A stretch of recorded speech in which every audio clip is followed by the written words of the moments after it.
Hello everyone, welcome to MS study Guru. आज की इस वीडियो में हम बात करने जा रहे हैं पॉलिसी रेट्स की। तो आरबीआई के पॉलिसी रेट्स जो होते हैं, repo rate, reverse repo rate, इसमें भी और भी एमएसएफ वगैरह और भी बहुत सारे नए आए हैं, तो उनके बारे में हम बात करेंगे आज। तो अगर आप नए आए हैं चैनल पर तो सब्सक्राइब ज़रूर कर लीजिएगा। बहुत टाइम से लर्नर्स डिमांड कर रहे थे ऐसी एक स्पेसिफिक वीडियो बनाने पर। एट द एंड में आपको ये भी बताऊंगी कि ये जो पॉलिसी रेट्स चेंज होते रहते हैं, इसके जो अपडेट्स हैं वो आपको किस वेबसाइट पर जाकर कैसे पता करने हैं। ठीक है जी।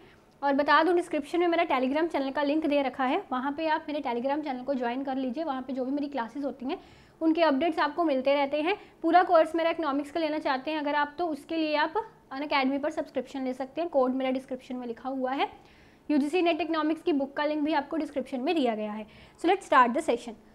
देखिए, तो सबसे पहले हम बात करते हैं एलएएफ के बारे में, लिक्विडिटी एडजस्टमेंट फैसिलिटी। मेरा आप सबसे एक रिक्वेस्ट है कि आप थोड़ा स्लाइड्स पर कम ध्यान दीजिएगा, पढ़ने पर कम ध्यान दीजिएगा। जो मैं बोल रही हूँ उसको सुनने पर ज़्यादा फोकस करिएगा, ठीक है। That will prove beneficial for you. जितने भी हिंदी मीडियम वाले स्टूडेंट्स हैं, ये मत मुझे कोई भी कमेंट में आकर कहे कि आप हिंदी में नहीं लेके आ रहे। मैंने पहले ही बता दिया कि जो मैं बोल रही हूँ आपको वो सुनना है, ज़्यादा उस पर फोकस करना है। स्लाइड सिर्फ हेल्प के लिए, ठीक है जी। सबसे पहले जो आपका लिक्विडिटी एडजस्टमेंट फैसिलिटी होती है ना, लिक्विडिटी एडजस्टमेंट फैसिलिटी, जैसे कि नाम से ही क्लियर हो रहा है, लिक्विडिटी को एडजस्ट करने के लिए जो फैसिलिटी बनी है, ये एक मॉनेटरी पॉलिसी टूल है जिसके थ्रू जो बैंक्स हैं वो पैसा बोरो कर सकते हैं और पैसा उधार भी दे सकते हैं अपनी लिक्विडिटी को एडजस्ट करने के लिए, ठीक है। लिक्विडिटी को एडजस्ट करने के लिए पैसा दे भी सकते हैं और पैसा ले भी सकते हैं, उधार भी दे सकते हैं, उधार ले भी सकते हैं। मतलब कि ये जो आपका एलएएफ होता है ना, इसमें दो टूल्स आते हैं, repo rate and reverse repo rate. तो जब भी कमर्शियल बैंक्स को लगता है उनकी लिक्विडिटी को एडजस्ट करने की ज़रूरत है, उनके पास ज़्यादा लिक्विड मनी हो गया है ना, या उनके पास लगता है कि उनके पास कम लिक्विड मनी है, तो जब भी लिक्विडिटी को एडजस्ट करने की ज़रूरत लगती है तो वो पैसे को आरबीआई को उधार भी दे सकते हैं और आरबीआई से ले भी सकते हैं। उनके पास लिक्विडिटी ज़्यादा हो गई तो वो क्या करेंगे, लेंड कर देंगे। कम हो गई लिक्विडिटी तो वो बोरो कर लेंगे, है ना। तो ये चीज़, इसके लिए लिक्विडिटी एडजस्टमेंट फैसिलिटी में दो ऑपरेशंस बने हैं, repo rate and reverse repo rate. मतलब कि जो repo rate and reverse repo rate है वो एलएएफ का ही पार्ट है, मतलब लिक्विडिटी एडजस्टमेंट फैसिलिटी का ही ये पार्ट है। तो जो रिपो रेट है वो क्या होता है? रिपो रेट वो रेट है जिस पर कमर्शियल बैंक्स आरबीआई से उधार लेते हैं और बदले में उनको इंटरेस्ट पे करते हैं। आप सबको पता है, कोई भी कॉमन पर्सन जब किसी से पैसे उधार लेता है कमर्शियल बैंक से या मनी लेंडर से, तो वो एज ए इंटरेस्ट उनको एक अमाउंट पे करता है प्रिंसिपल अमाउंट के साथ। इसी तरह जब कमर्शियल बैंक्स आरबीआई से पैसे लेते हैं, बोरो करते हैं, उधार लेते हैं, तो उसके बदले में उनको एक इंटरेस्ट पे करते हैं। उसे इंटरेस्ट को रिपो रेट का नाम दिया जाता है, ठीक है। इसी तरह जो रिवर्स रिपो रेट होता है वो इससे उल्टा होता है। रिवर्स रिपो रेट पर जो आरबीआई यानी कि जो हमारा सेंट्रल बैंक है वो कमर्शियल बैंक से लोन लेता है और बदले में कमर्शियल बैंक को इंटरेस्ट पे करता है, ठीक है। तो वो रिवर्स रिपो रेट हो गया। ये बात समझ में आई, रिपो एंड रिवर्स रिपो।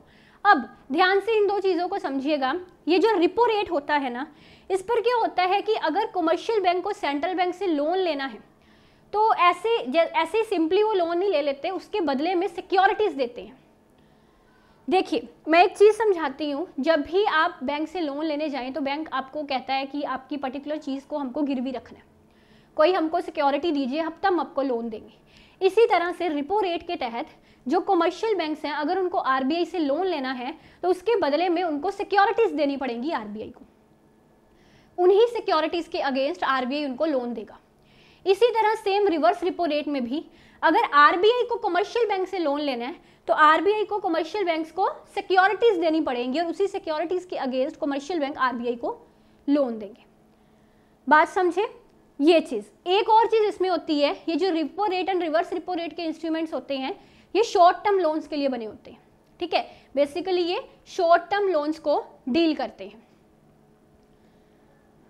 देखिए यहाँ पे लिखा हुआ है, कमर्शियल बैंक सेंट्रल बैंक को सिक्योरिटीज देते हैं जैसे कि ट्रेजरी बिल्स, ठीक है। तो ये दो आपको समझ में आ गए। अब तीसरा है यहाँ पे बैंक रेट। मैं एट द एंड आपको डिफरेंसेस भी समझाऊंगी। बैंक रेट, अब बैंक रेट जो होता है ना, इसको हम डिस्काउंट रेट भी बोलते हैं। वैसे जो बैंक रेट होता है ना,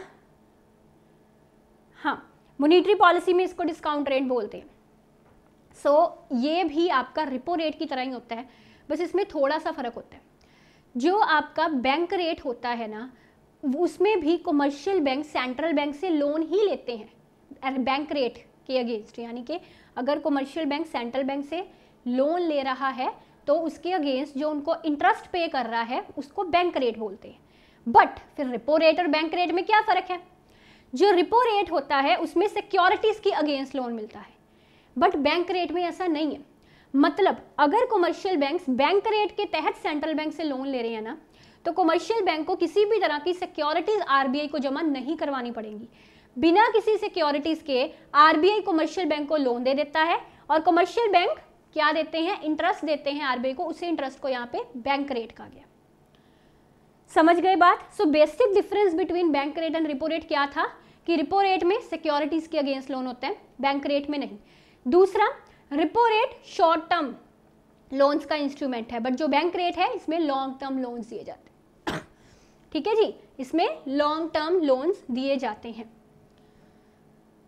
देखिए यही चीज़ कि जो बैंक रेट है इसमें किसी भी तरह का कोलेटरल मतलब किसी भी तरह की कोई गिरवी अमाउंट नहीं रखनी पड़ती, कोई सिक्योरिटीज़ नहीं देनी पड़ती कमर्शियल बैंक को आरबीआई को, और ये लॉन्ग टर्म गोल्स को फोकस करते हैं। समझ गए बात? अब ये मैंने यहाँ पे repo rate and bank rate में डिफरेंसेस हाईलाइट किए।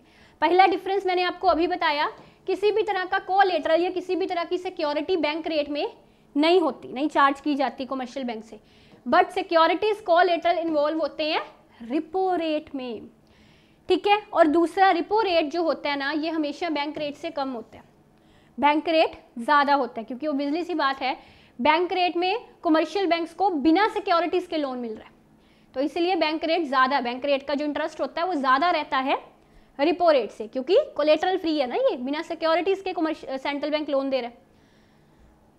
Bank rate long term financial requirements के लिए है और repo rate short term financial requirements के लिए। दीज आर द 3 की differences between repo rate and bank rate. ठीक है, अगला देखिए, that is MSF, that is marginal standing facility. ये जो मार्जिनल स्टैंडिंग फैसिलिटी का ऑपरेशन है आरबीआई के द्वारा कुछ टाइम पहले ही, मतलब 2011-12 में लॉन्च किया गया था। ये ना एक पैनल रेट है, पैनल समझ, तो पेनल्टी जिसको हम बोलते हैं ना, पेनल्टी पैनल रेट। इसमें क्या होता है, जब बैंक्स को एमरजेंसी में लोन चाहिए, कमर्शियल बैंक्स को एकदम फटाफट से they want loan, they want money from central bank, emergency में लोन चाहिए, ठीक है, तो उस टाइम पर वो MSF के इंस्ट्रूमेंट के थ्रू सेंट्रल बैंक से लोन लेते हैं। ठीक है, बट जो MSF देखिए यहाँ पे लिखा हुआ है, एमरजेंसी के टाइम पर इसमें लोन लिया जाता है, जब फटाफट उस जिसको कहते हैं ना रातों रात लोन चाहिए कमर्शियल बैंक, अदरवाइज तो डूब जाएगा वो, है ना, तो उस टाइम पे ये MSF का इंस्ट्रूमेंट काम आता है एमरजेंसी में। आप सबको पता है कि जब आप एमरजेंसी में किसी की भी सर्विस लेने जाते हैं, डॉक्टर के पास जाते हैं या कहीं भी एमरजेंसी में जाएंगे, वो बंदा कहेगा अभी एमरजेंसी की फ़ीस ज़्यादा है, नॉर्मल फ़ीस कम है। इसी तरह जो MSF का रेट होता है वो ज़्यादा होता है रिपो रेट से, क्योंकि इसमें एमरजेंसी के टाइम पर कमर्शियल बैंक को सेंट्रल बैंक लोन देता है। ठीक है, तो बेसिकली इसका जो इंटरेस्ट होता है ये ज़्यादा होता है रिपो रेट से, इसको हम मार्जिनल स्टैंडिंग फैसिलिटी रेट बोलते हैं। समझ गए? अगला आता है, ये भी एक नया इंस्ट्रूमेंट है, स्टैंडिंग डिपॉजिट फैसिलिटी, बहुत चर्चा में है, याद रखिएगा अब इसको।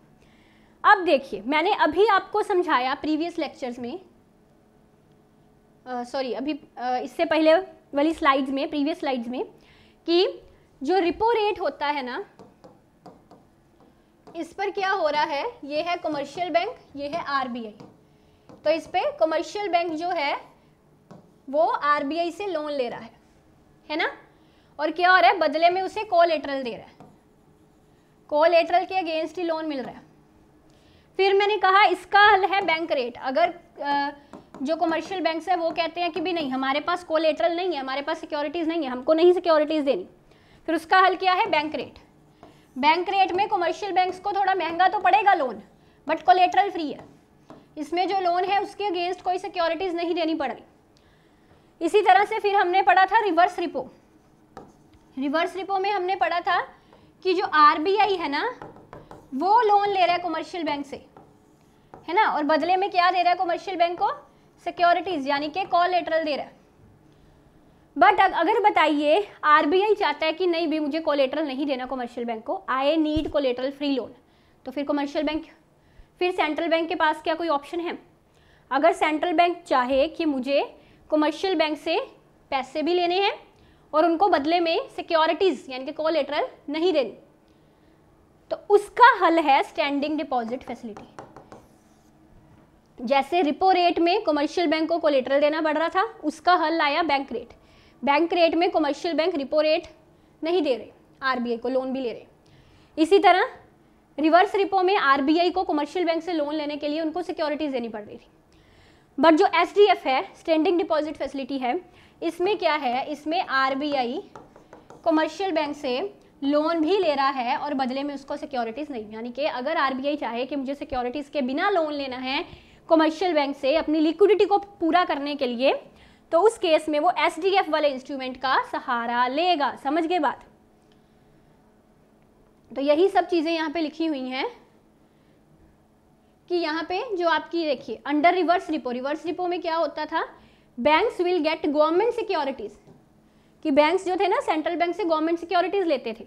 इसमें अब इनकन्वीनियंस ये थी कि आरबीआई को हर बार सिक्योरिटीज देनी पड़ती थी। ठीक है, तो इसी कारण यहाँ पे एक नया टूल बना कि जब सेंट्रल बैंक को अपनी लिक्विडिटी बढ़ानी भी है, बैंकिंग सिस्टम से पैसा एब्जॉर्ब करना चाहता है, मतलब अगर सेंट्रल बैंक चाहता है कि जो कमर्शियल बैंक्स हैं उनके पास लिक्विडिटी कम हो, इसका भी ये रेट्स का भी तो एक टारगेट होता है ना, इनका इस टारगेट होता है, वैसे थोड़ी रेट्स बन जाते हैं, इसके पीछे टारगेट है। इकोनॉमी में मॉनेटरी पॉलिसी चलती है इन रेट्स के सर पर। अगर ये रेट्स बढ़ जाते हैं तो लिक्विडिटी कम हो जाती है इकोनॉमी में, है ना, क्योंकि देखिए अब सिंपल सी बात है, अगर रिपो रेट बढ़ जाए तो क्या होगा, रिपो रेट बढ़ जाए तो कमर्शियल बैंक्स के लिए लोन लेना महंगा हो जाएगा। कमर्शियल बैंक्स को अगर आरबीआई से लोन लेना है तो उनको ज़्यादा इंटरेस्ट देना पड़ेगा। इससे क्या होगा, कमर्शियल बैंक के पास पैसा कम होगा, उनके पास पैसा कम होगा तो वो लोगों को लोन कम देंगे, लोगों को लोन कम देंगे तो लोगों के हाथ में पैसा कम होगा, यानी कि इकोनॉमी में लिक्विडिटी कम होगी। तो इन रेट्स के पीछे का ये फोकस होता है, ये कंसर्न होता है इन रेट्स के पीछे का। ठीक है ना, इस जब भी इन ये सारे रेट्स जब भी बढ़ते हैं ना, याद रखिए, तो इकोनॉमी में लिक्विडिटी कम होती है। जब ये रेट्स कम होते हैं तो इकोनॉमी में लिक्विडिटी बढ़ती है। इकोनॉमी में लिक्विडिटी कम होने से क्या होता है, इकोनॉमी में लिक्विडिटी कम होने से लोगों के हाथ में पैसा कम है, डिमांड कम है, तो प्राइस कम होते हैं। और लिक्विडिटी बढ़ने से क्या होगा, पैसा ज़्यादा है, मनी सप्लाई ज़्यादा है, डिमांड ज़्यादा है, प्राइसेस बढ़ेंगे। समझिए बात, दैट इज़ द थिंग। सो अब यहाँ पे अगर अब आपको होगी भी सेंट्रल बैंक को क्या ज़रूरत पड़ी कमर्शियल बैंक से लोन लेने की, बच्चे सवाल करते हैं भी मैम सेंट्रल बैंक को क्या ज़रूरत पड़ती है कमर्शियल बैंक से लोन लेने की। सेंट्रल बैंक ज़रूरत के लिए लोन नहीं लेता, सेंट्रल बैंक लिक्विडिटी कम करने के लिए लोन लेता है। अगर सेंट्रल बैंक कमर्शियल बैंक से लोन ले रहा है, दैट मीन्स वो कमर्शियल बैंक से लिक्विडिटी एब्जॉर्ब करना चाहता है।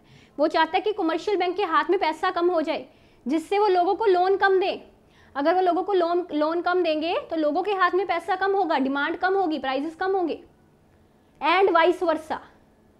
और अगर ये रेट्स कम होंगे तो लिक्विडिटी बढ़ेगी। ठीक है ना, तो ये चीज़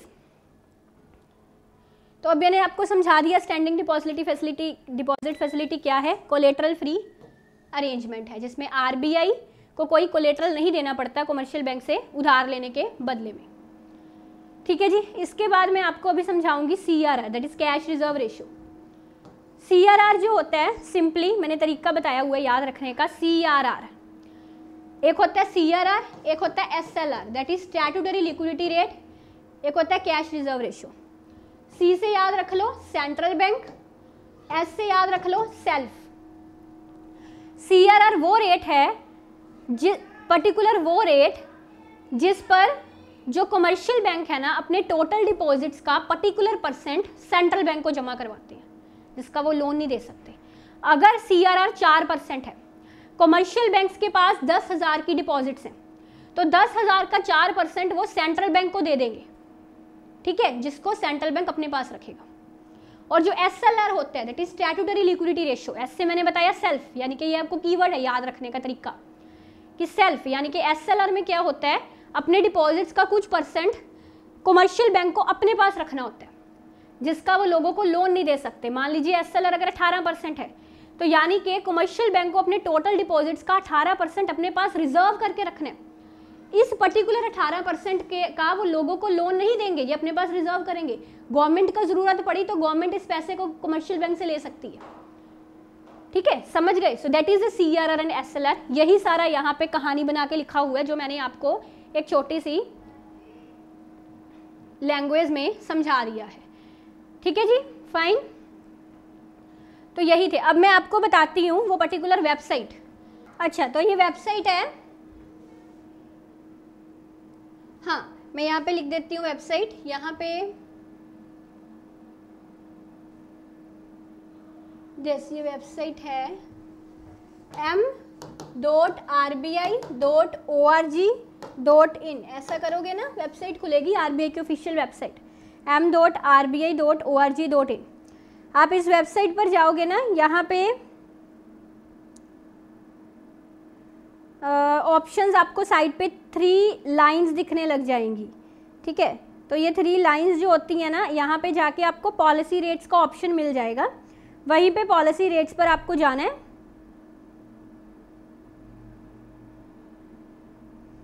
और आपको ये पॉलिसी रेट्स जो हैं ये मिल जाएंगे, ठीक है। या फिर अगर कुछ भी ना मिले तो आप जस्ट जो सर्च बार है ना, वहाँ पे जाके पॉलिसी रेट्स करके सर्च कर लीजिएगा, ठीक है। तो अभी ये देखिए मेरे पास जो आ रहे हैं ये अपडेट हुए थे जनवरी में, 6 जनवरी 2023 में अपडेट हुए थे, तो मेरे पास ये सारे रेट्स यहाँ पे आ गए, ठीक है। जस्ट इस वेबसाइट पे जाके ना, जो सर्च का ऐसा बना होता है ना, यहाँ पे जाके सर्च कर लीजिएगा, लिख लीजिएगा पॉलिसी रेट्स, तो वो आपके सामने आ जाएंगे, ठीक है। यहाँ से क्योंकि ये चेंज होते रहते हैं, करवाने का ये मतलब लॉन्ग टर्म में मैंने वीडियो लॉन्ग टर्म के लिए डालनी, अभी करवा दूंगी, हफ्ते बाद फिर चेंज हो जाएंगे, है ना। तो इसलिए मैंने आपको वेबसाइट बता दी है। यहाँ पे आप जो भी जब भी लास्ट अपडेट अभी 6 जनवरी को हुई, तो इस तरह से आप ये डेली रेगुलर चेक कर सकते हैं, फाइन। सो ठीक है जी, thank you very much for watching. Telegram channel follow कर लीजिएगा, चैनल को सब्सक्राइब कर लीजिएगा और बेल आइकन प्रेस कर दीजिएगा। Take care, bye bye.